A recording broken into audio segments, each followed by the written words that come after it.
Okay, we have Yaasantiwa, the sister who leaves Jamaica to go and live in South Africa.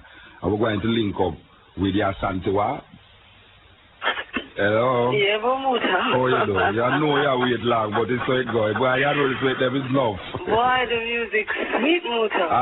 But before I even go any further, let me just say stand banana to the Jamaican people, you know? Yes, yes. And the sister and brethren are holding it at this time of the night. Yes. Because it's only the faithful, you know? Can hold up for long. You know what I'm saying? After 12 o'clock. And I just want to hear the ancestors, but most of all, I want to hear the Most High. The King of Kings, the Lord of Lords, the conquering Lion of the tribe of Judah. None other, no one, the omnipresent, the omniscience, the defender of the faith, the light of this earth. We call him by the name, Hail Selassie, the new name that he isn't afraid to hear. Yes. And we also hail all the sisters in them in the name of her Imperial Majesty and Empress Wazira Menin the first. You can. All right, Mama. I know, say, one time you was in Kenya at one time, I was in Kenya, 21 countries, Muta. You're going to 21 African countries already? Yes, Really? Tell me something now. You have a plane, you're rich, or you're married to one of the big prince then. Tell me which one of them, though. Because you go 21 country, you have a plane, it's either you have a plane, you're rich, or you're married to one of the big shot them. So which one of them it is? Man, I don't work, you know. I walk with 7 ancestral spirits. So, you know, when you go to Africa, you know, Muta, that you can move from one border to the other. Definitely. You know what you deal with. Yes. What let me tell you the longest, you know? Kenya. That's where you know me to spend the longest. Yeah, that is why I didn't know, say, they were a long time. Right. How long you was in Kenya? Kenya is 1.5 years. I speak Swahili. That's the more frequent language I speak. I know you're Ghana Zulu. Yes, I am. Sutu and Swana. All right. So, as you move from Kenya and as you come back to Jamaica, and as you go back to you go South Africa, you come back and you go back to South Africa. Now it seems like, say, it's there, so now you're going to stay. Yes, sir. We'll buy the house and the land and, you know, we're setting up the business. So why South Africa and not Kenya? It's just where I'm supposed to be at this time. I think I would prefer to have been in Kenya. But for what I was called to do, the work I was asked to come and do in South Africa is an itenuation of what I was doing then when I went there in '96. Because remember, I went to South Africa before this time, you know. Yes. And the basic schools and stuff that I was working in, trying to develop the program of the young minds. Someone saw that the works was great and sent back for me last year. Okay. And say, Yaasantiwa, come in and do the program. Yes, and it's a program funded by an international NGO. Because I remember last year when I was leaving, it's almost like you was going. Yes, That's serious.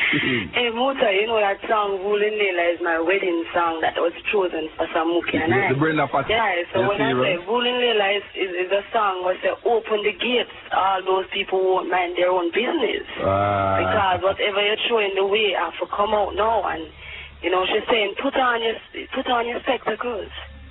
Because if you put it on, you would see that nothing can stop this union, you know.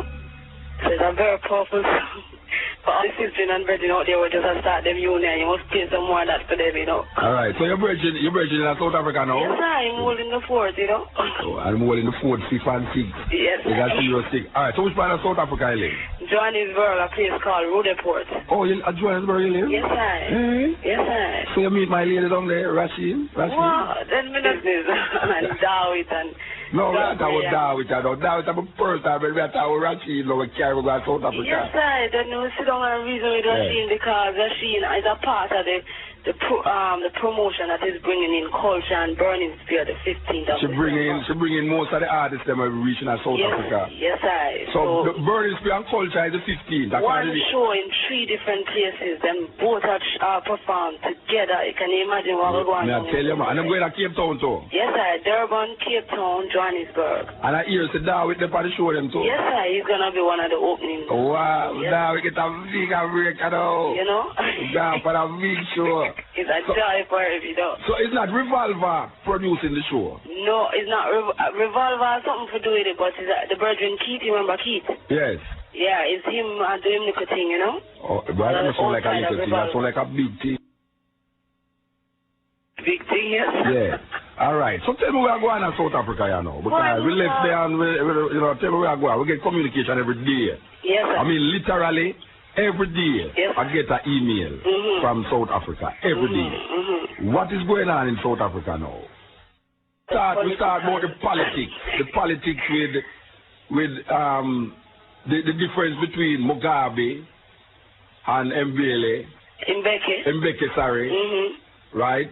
The land business, I hear that the Constitution overturned, the court overturned Mugabe thing, saying I'm going to take back the land. It hasn't totally gone through. Let me just give you a little background on that because it's something that I've been following very closely, Muta.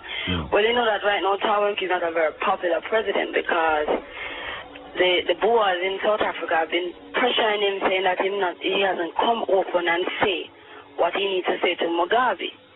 And for that, them really have him off as a president where them not know if them can trust, you know. Mugabe, you know, the Constitution, they're saying that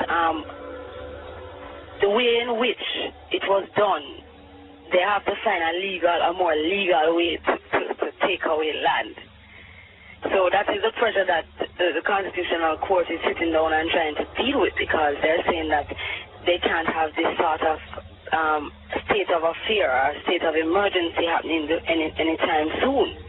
So what you're hearing is really that the legalization of how land should be taken from the Boers or the white people who are in Africa. Yes. So it's still in progress then? Yes, and I'm still taking the land. So that's not going to stop for now. I think Mbeke is scared that it might spill over in South Africa. You say the signs of that? Them stayed with them on more, you know, because right now a lot of, I mean, Rastafari have 10 acres of land because them realize that people taking land like crazy now, you know, and them taking it quietly. So the I mean, Rasta them have 10 acres land? Yes, sir. Government, yes, sir. Turn over 10 acres. So what to the xenophobia where going? Because I know the South African them scared whenever them say, so them where them call foreigners come in and take place where them supposed to get.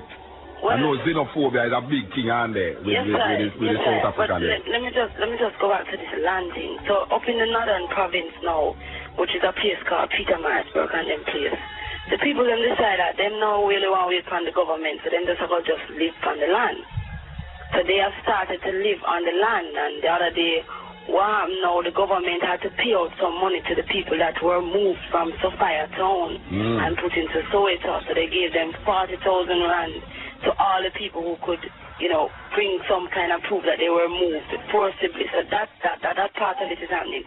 But up in Pietermaritzburg now, Muta, the people they're moving on the land and build up them thing now, you know, because they're not waiting on the government. So he has all rights to be very fearful at this time because the people them really and truly, I think they're getting tired of the going through the system. So them quietly, you're not hearing a big thing about it, but them quietly, I take it and it's up on the news now. You know, that people, especially those in Guyana and those places, the northern province, where all the farmlands are, they're taking what they want. Yes, sir. All right. So you say definitely a spillover in South Africa? Yes, and in Namibia too. In a place called Windhoek in Namibia, a white man was killed, him and his whole family, because the people them were worked the land for 30 years was asked to leave. So before them leave, them take them blood. You know, I say in my levels, you know, because you see all of these things to legalize this taking of land, it need to go to the courts. But the courts was set up by the same people them who have the land. Is the ones that have the land? The one them who don't exploit you and thief your land already. It's them you go to know to say it's wrong to take the land. You know, I exactly, which is not right. So we are saying like we are hearing, you know, and I will sit down and reason. If you can show some proof of title because they work with papers, if you can show us the papers that you sign an agreement, then you can talk to us about the land. But until that paper is not produced, then you and I can't sit at the table to talk about land. Because you never buy it from me and me never have give you no provision. My brethren Mzwaki, they talk about the land deal.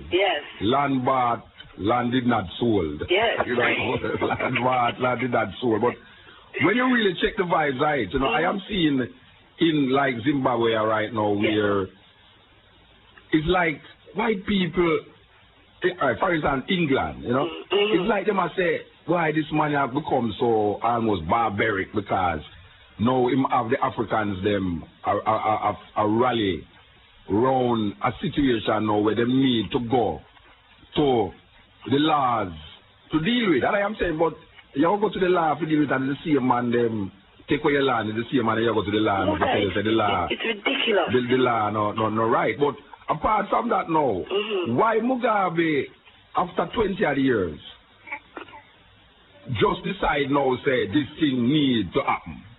Because that is a question where on the lips are only for one that is a political ply or is this a genuine effort on Mugabe's side to really get back the land them for the African them? Muta, you know, I don't want to even go that route of the political ply.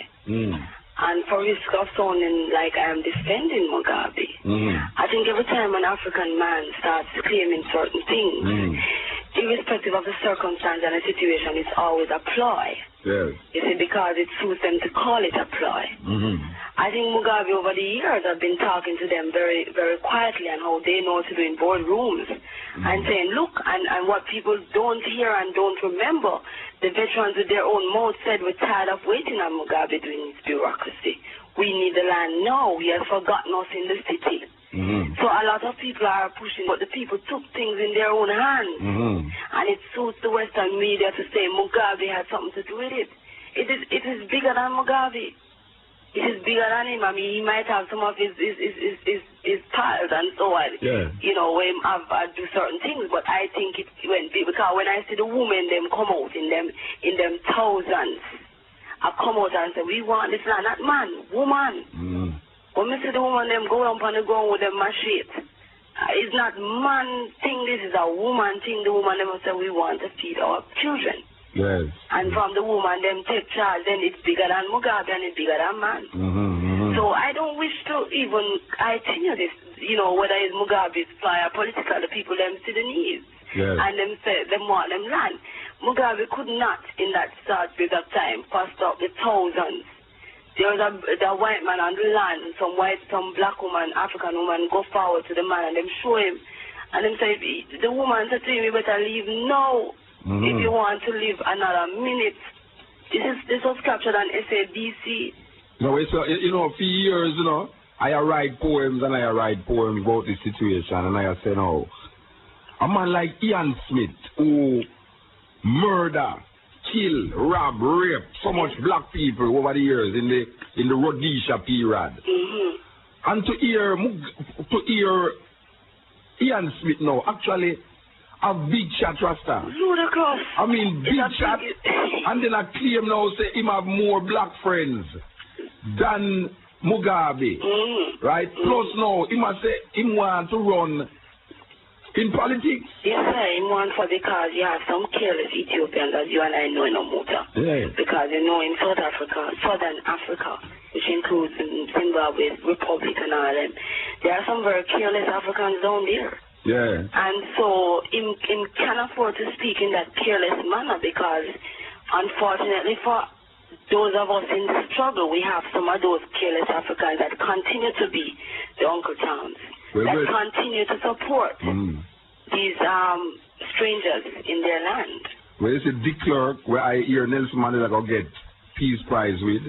You see Ian Smith where I see still I show him head in a Zimbabwe. I say black people, we have so much humanity in our way. It come like it's on go with self. You know, them people to kill with self, you know. But you see the enemy now. It look like we have more compassion on the people them who oppress we more than we brethren and we sister in them. You understand? Because the brethren and the sister who they near we in a Rasta. But we are eat out of the same bowl with. Who we are going to yard every day. We quicker to kill him than the man who are oppressed we, you know. Yeah, then I remember say that program where I work off a motor. The year the man did something in front of him people them at Jamestown or Virginia. Him said make sure say this is a foolproof method. 1712. Exactly. Willingly. Remember say him said mistrust. It's better than trust. Fear. Yes. If you use those things that you teach it to your children very well, so 100 years, like 1,000 years. You don't have to do that. You don't even have to be there. And I want to fact now, we have black people. The fearless Africans are carrying it out for them. We have black people who are carrying it out much more. Because even in Jamaica, you know, we see it. Where we have black people run our business and run our life away. And the system is as cruel as when the white people them did rule it in the 18th and the 17th century. Then Muta, one day my kingman come in and said to me, yeah, can you imagine? The people them said them prep at the time when the clerk was president because them could have get a bigger house. In South Africa, you know. Yes. They would have rather be under the apartheid and him weep. Yes. Because I say, what man of people are these? No, you know what I'm saying? A sister when we know a foreign day, right? She give her experience among some Africans. And the African, them tell her that she dressed too African. They're not that you like the African, they know, from Africa, I tell her that she dressed too African. And hear this no Muta. I know that go forward and cite the fullness. Even within Rastafari house. We get so petty now that our sister come to her and say, you're behaving like a white woman. Why? Because we have a car, we go to certain places, we're dealing with certain liberty, we don't want to wear cheap clothes, we want to wear expensive things. And an African woman come forward to her and say, you know, it's like a little white liberty only in as Rasta people in South Africa because we dress properly. You see, so that is the level of the mindset, yes, that we're dealing with. You know what I'm saying? Them can't even see the grey from the black and the white. You know, everything is muddled up, but it's a lot of work. And Muta, I want this opportunity, and we give you thanks for having me on the program because a lot of people in Jamaica, a lot of brethren and sisters even listening out know. Them sitting down and pondering and procrastinating, and I said it this day to our brethren, procrastination is an evil thing, you know. Them can afford to come forward and give a lot more strength to those of I and I who have made it to the continent. But them procrastinating, and the more forces we have is the more changes we can make. Because after some Mookie and Yard talk for a week, we still are going to need more people to continue it. Yes, definitely. You know what I'm saying? So it's really a call, even within this program, to say, if you're out there and you're thinking about Africa, you know, when I leave for Africa, it's $100 I had, you know. And last year, when I see the jobs were rolling in, you know, Muta, I left everything, you know. And I just give thanks that I have this sort of kingman that could have settled up everything fine, you know. I left everything to go forward because I know the West have a way to hold on to you. Yeah, well, I know Yaasantiwa transformation because I know Yaasantiwa from Montreal, so you see. Sibani Hotel, I know, and that is not even 10 years now. So you know what I'm saying? That transformation is what you call a resurrection. Yes, and you know the youth was born in June. Okay. You see, so that was the 360 that we had to seal up. Yes. So when I go into the home affairs, the sweetest thing, you know, was when the man said to me, you know, that this child, no matter what you do, have to be in South Africa, is a South African. And when them start, we went to Abuja, I want to give you where we go under to get this child to be a South African. Abuja, I signed up the papers and him stamp alien on the old paper, you know. I will not even get that energy, but them clear that up now. And the brethren and I sit down and say, she's an alien. And it's the South Africans, them their own, you know, go back and say, no, this can't work. This child is a full South African. And when I get our birth certificate, it says full birth certificate of a South African. Well, I want to tell you now, and I give thanks to know that there is a high commission in Jamaica right now that will make it easier. Much easier for those of us who want to communicate more with South Africa. Jamaica is now hosting here. High Commission. You know, yes, Mr. Chiliza and Mrs. Macquarella. We meet up with them, Musa, and reason with them as to what is happening, you know. And what we need them to do for I who need to repatriate. But the visa thing is out now. We don't need no visa. All right. But I tell you, I can explain something, you know, because that's what I want to talk about now. All right. We know that it don't need no visa to go to. That's a good little while now, because when I was going there, you don't really need no visa for go there. But no, it stipulates how long you can stay there without a visa. 3 months. Yeah, 3 months. Yeah. Now, that is really kind of weird, you know, because I know brethren right now in South Africa. 7 years. We have business. Where every minute you have to come out of South Africa to come back in. Yes, I know the brethren you're talking about. Yeah, it's kind of weird to why, because the brethren have investments. The brethren have all sorts of investments in South Africa.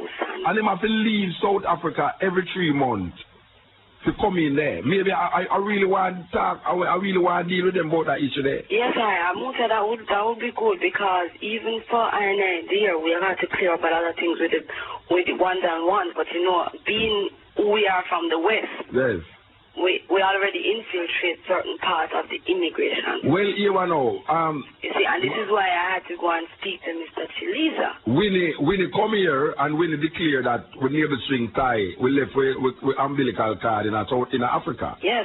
And we must come home. So now, I have that paper. I know, because I know I was there when she said. Yes, sir. And I am saying it should be easier for I to go there without this 3 month stipulation, because it is investment, and I know enough brethren of mine right now, we're in South Africa with enough investment. We're up and left there every 3 months. Yeah, but Musa, we don't really want things said are that negative, because... No, I'm not saying that negative. Once we get into the country, let me tell you what will happen now, and anyone want to reach Yaasantiwa and Tamuki, just call us at 2711-764-4710 when you come to South Africa.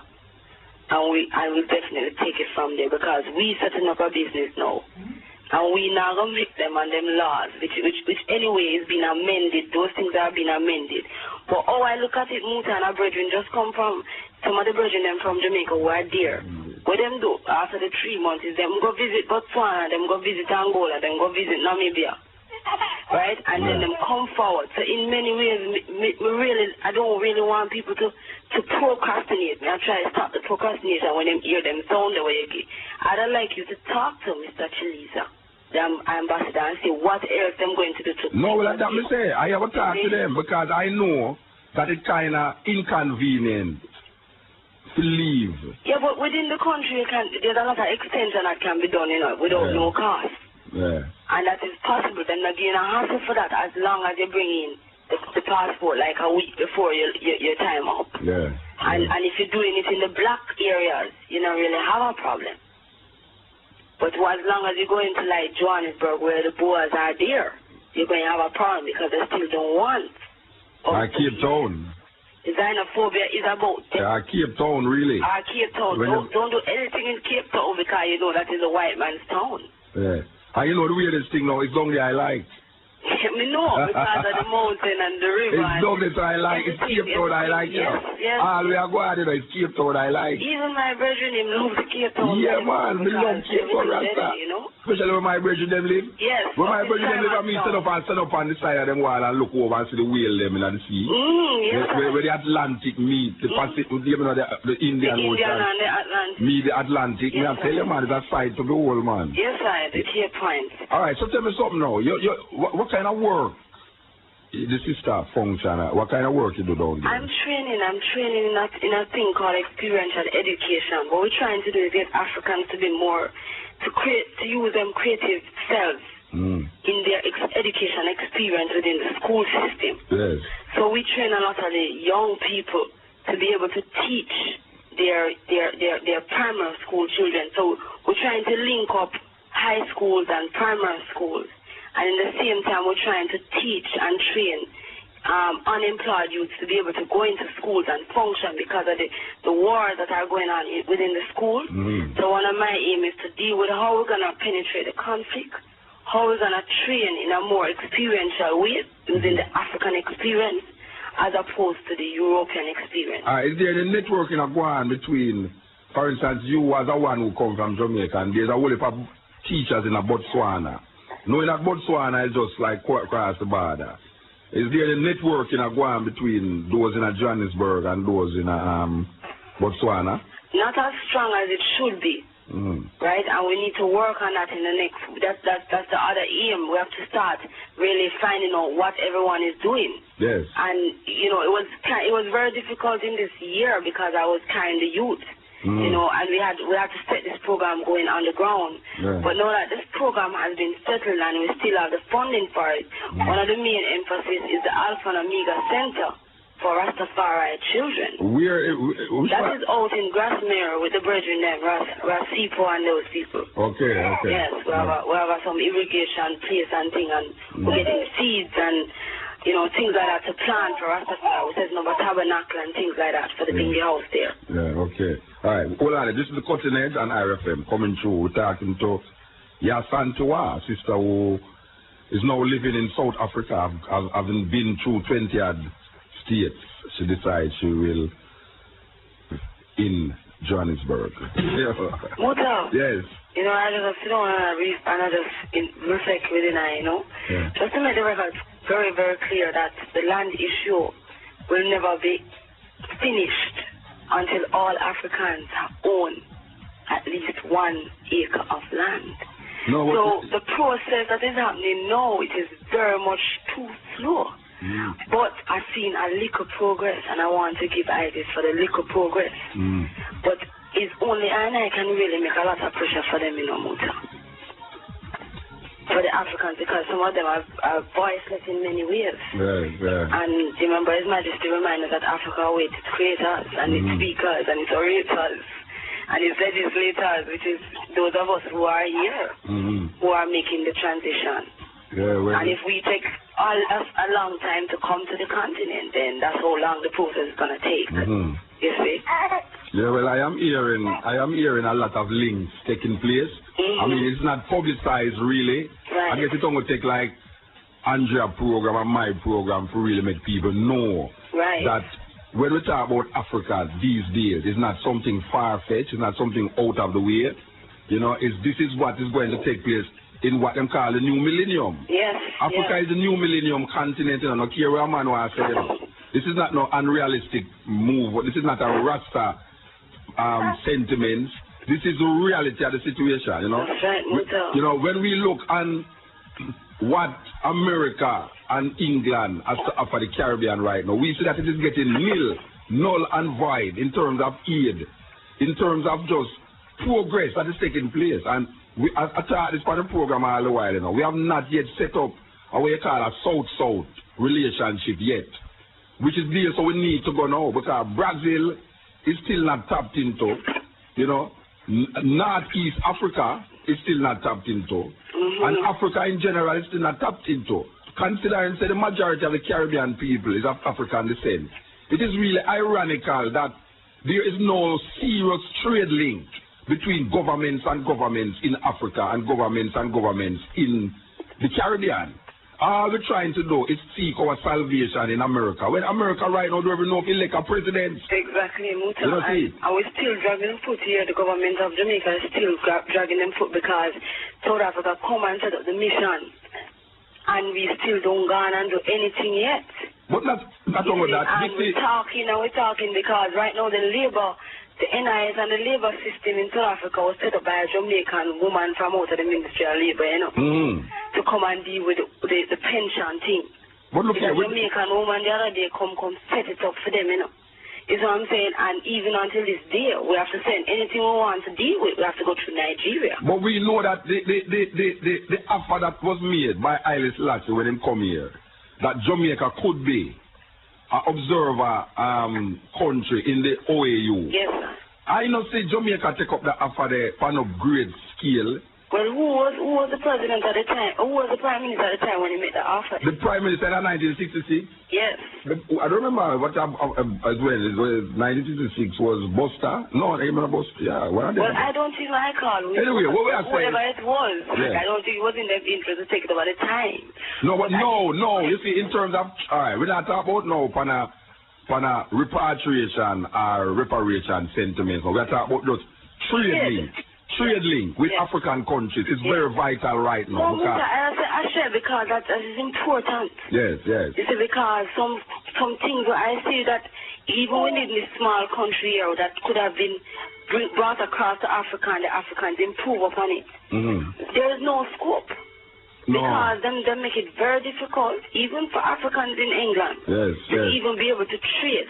Yes. you know, with other Africans across the continent. You know? The black leaders in Caribbean is scared to look outside of Europe and America for them salvation. Exactly. They are feeling that the only salvation lies in what they call this globalization of the earth. Who is going to rule the world when it is globalized? Who is going to decide who is the ruler? Whose language will be spoken the most? Who will be the king of the world? Who will be the president of this republic of the globalized world? This new world order that we see these white people trying to set up. Oh, black people fit into that. Oh, Indians fit into that. Oh, the Aborigines fit into that. Oh, the Guinea people them in Guinea and Papua New Guinea fit into that. That we want to say now. And we are declared that the leaders in these Caribbean states need to look outside of Europe right now, because we see that Europe and America right now is going down, not up. It's going down. Them don't get the president head. Watch out. Up to when me I listen to the radio, you know, there was no president of America, you know, that is elected, you know, them knows that by the 12th of the state. You know what I'm saying? There is a man who them say in January, if them don't elect it, he's going to be the president, and he's 98 years old and going to be the oldest president. No, I can tell you something. There is a curse that was set on the presidents of America by a Native American, you know. I don't know if you ever hear about this curse, you know. No, I never hear. This curse is a 20-year curse where it and the zeros. I don't know how much people ever hear about it, you know, but what happened is that one of these Native Americans one of the chief them, did set a curse that any man who's the president, when it reach zero, the year reach a zero, him going to die. And it has been happening until Reagan, let me say. It has been happening until Reagan, and Reagan did get shot. Nobody did, but him get shot. Right. Now, the people them who is following up this curse is saying that none of these guys want to be elected in the year 2000, because if them know that if them elected in the year 2000, which is a zero point, them not going to live out them term of office according to the curse that these Indians said from them. Them not going to live out the term of office. So I don't know. The people in the Valley of the Region know. Yes. So I don't know where they play political cheers until that time is over. Yeah, so I have to know that we who is talking here now can say far sight. It's a far eye business of one, you know. Yes. So when we talk about these things, it looks like say we are not in tune with the politics and what is happening in Jamaica, what is happening in the Western world here. But this is not the future. But Muta, if you ask the common American, they don't know what going on. They don't know what hit them, you know, because the great American system must never fail. Yes. To those who go up there looking the milk and honey, they only can't stop flow.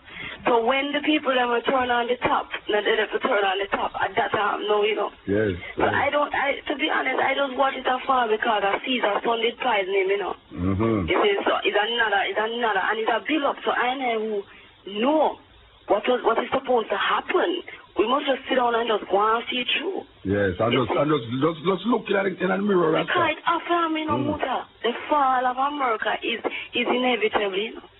Well, if you look at history, you know, it was Greece one time, it was Rome, it was Persia, it was Babylon, you know. That's why them are yes. Yeah, because them have to shift the poles now, you know. I am reading where one leader rise up and say, I think it's in Singapore, or Indonesian country, and them say every citizen will be internet compliant before the year 2005. Singapore. Before 2005. Yeah, Singapore. So look how far them reach that them want internet service available to every one of them citizens by the year 5 years from now. We still have struggle with telephone. There was a movie on the South African TV called Babylon 5. Yes. And they must say in the year 2060. They must show a walk of one in the year 2060, you know, that anything them put on the television will continue to tell us the lies. You know, and them think it's lies, but it lies turn around into truth. Yeah, man. It just things to come, you know. It's metaphors. But Muta, we're just watching the fall because, as you say, is the African, so when Becky tell them at the African summit, you know, is the African rebirth of everything. Yeah, the Renaissance is a French word, but it's the African coming to himself again. So all who don't know themselves, I will just find themselves. I just find themselves. Because whether they want it or not, it's the African time. So who's winning, Mama?